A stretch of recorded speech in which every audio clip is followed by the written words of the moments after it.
What we're seeing in Nigeria today is part of that story.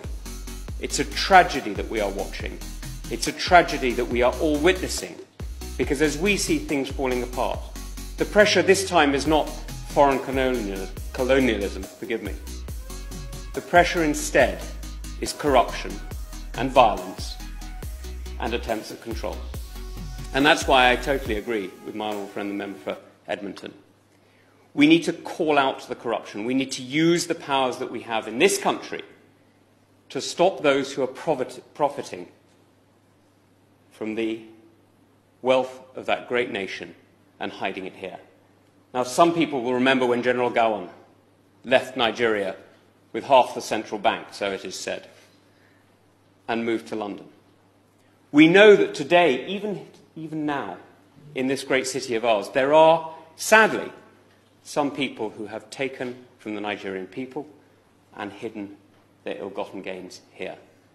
We know that our banks, sadly, have been used for that profit and for that illegal transfer of assets. And that means that the UK is in an almost unique position in being able to actually do something to really exert pressure on those who have robbed the Nigerian people.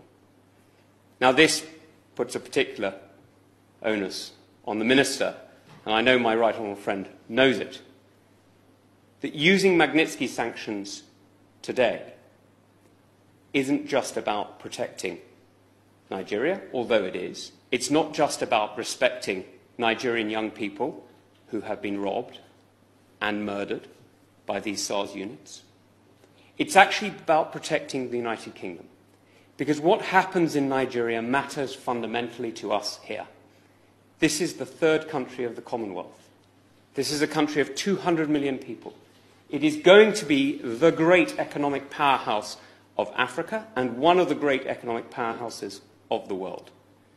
This is a country whose wealth, not just in the oil off the river state, but in the imagination and creativity of its people, is witnessed every day in Nollywood, and perhaps more my style, at the great University of Jos. This is a country that gives so much to the world already, despite the fact that it is ill-governed, brutalised and robbed. Just imagine what it could give if the Plateau State wasn't a scene of conflict and anti-SARS movements,